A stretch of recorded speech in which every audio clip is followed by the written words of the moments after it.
With Cowboys minicamp officially in the books, the countdown to training camp is in full swing. We're just over a month away from pads popping, positional battles heating up, and the roster starting to take its final form. That means it's time to dive into an updated 53-man roster projection. After getting a clearer look at some key players during minicamp, a few tough decisions are now staring the front office in the face, especially at the back end of the roster. Some fringe players flashed potential, others left question marks, and now it's about reading between the lines to see who actually survives roster cutdowns. If you're hyped like I am for Cowboys training camp, and I'm telling you my excitement this year is on another level compared to last year, go ahead and hit that like button right now. Let's break it all down, position by position, and build out what the Cowboys' initial 53 might actually look like. Quarterback, thankfully, is pretty straightforward. Dak Prescott is your starter, no debate there. Behind him, you've got Will Grier and rookie Joe Milton. While the pecking order beyond Dak is technically undecided, we'll learn a lot more in the preseason. Expect to see a heavy dose of Milton in August as the coaching staff evaluates whether he's ready to be the QB2 or if Grier holds on to that spot. Either way, those are your three: Prescott, Grier, Milton. Let's move on to what's already shaping up to be one of the more interesting conversations: running back. This group gave me some trouble. Sorry to Deuce Vaughn and Phil Maffa, for now more on them later. For my projection, I'm rolling with Javonte Williams, Miles Sanders, and rookie Jaden Blue. This is going to be a true committee backfield where all of them will get chances depending on matchup and situation. Then there's Hunter Luepke. He might be the most secure guy in this entire RB room. His versatility as a fullback, tight end hybrid, short yardage option, and special teams contributor makes him an invaluable four-down player. Having him on the roster allows the team to go lighter at tight end, which we'll get into shortly. Wide receiver, we've got a few roster locks, and it starts with the stars CeeDee Lamb and George Pickens. They're untouchable. Jalen Tolbert is also safe, especially after showing promise late last season. Kavontae Turpin's value on special teams makes him a lock as well. Jonathan Mingo, based on his contract and the team's investment in him, rounds out the top 5. Last time, I had 6 roars, but for now, I'm cutting it to 5 to make room for depth elsewhere. The toughest cut here was Ryan Fenoy.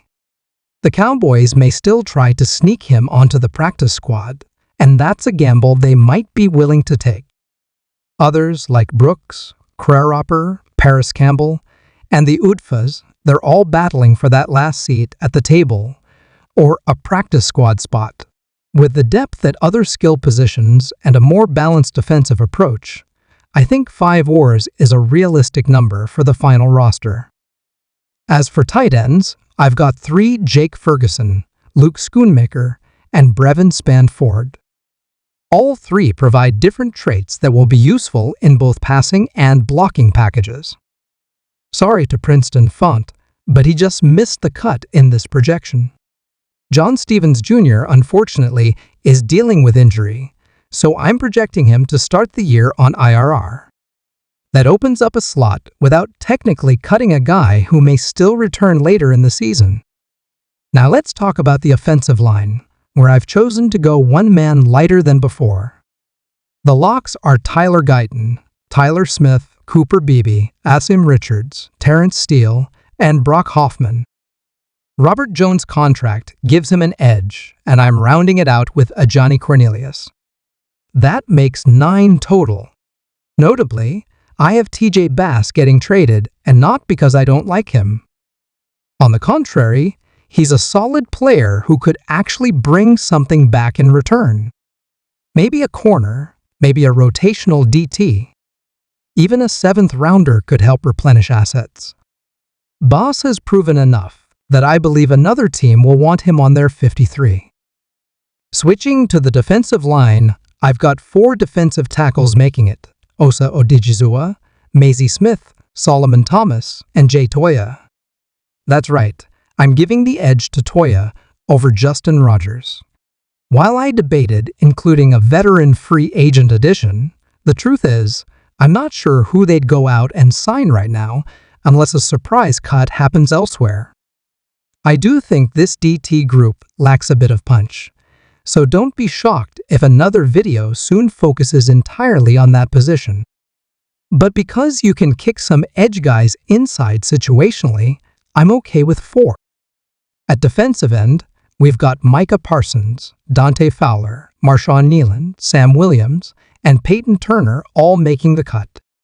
This group has versatility. Parsons, Neeland, and even Turner can slide inside in NASCAR looks. That's why you can get creative here and survive without an extra DT. Linebacker is where I decided to go a bit heavier.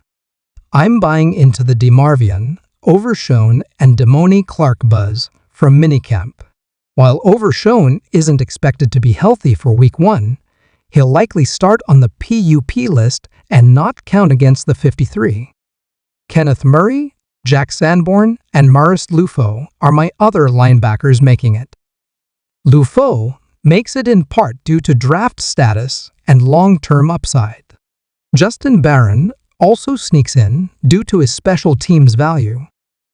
He's the only undrafted free agent I have making the initial 53-man cut. Elijah Clark was close, but the numbers didn't work out. Let me know in the comments how many UDFAs you think ultimately make the roster. This is one of those years where the depth is better than usual from top to bottom. Cornerback gets a little tricky. I'm stashing Trayvon Diggs and Josh Butler on the IR/PUP list to start the year.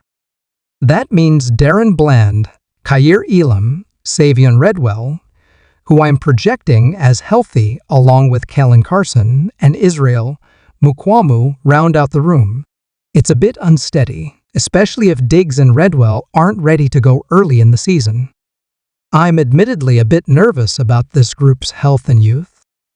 At safety, I've got Malik Hooker and Wanya Thomas handling free safety duties, with Donovan Wilson and Marquise Bell as your strong safeties. All 4 make it. Elijah Clark and Julius Wood are the fringe guys who could sneak in if injuries pop up, but I have them heading to the practice squad instead for now. Special teams is simple. Brandon Aubrey stays as kicker, Brian Anger punts, and Trent Siege handles long snapping. I went ahead and included C. J. Goodwin as well, yes. I know technically he could be juggled on and off, but the Cowboys love him, and I think they'll prioritize keeping him around even as his physical tools begin to fade. Now, let's talk about some notable cuts and my projected practice squad. Guys like Jalen Brooks, Matt Waletzko, Simi Fehoko, Hakeem Adeniji, and Andrew Booth, some have experience. Others are young prospects, but it's a numbers game. Not everyone fits. Waletzko especially might try to latch onto a roster elsewhere if he sees a clearer path to the 53. Andrew Booth's experiment may be nearing its end in Dallas. The team gave it a shot, but it just hasn't worked out. On offense, Phil Maffa and Deuce Vaughn headline the practice squad.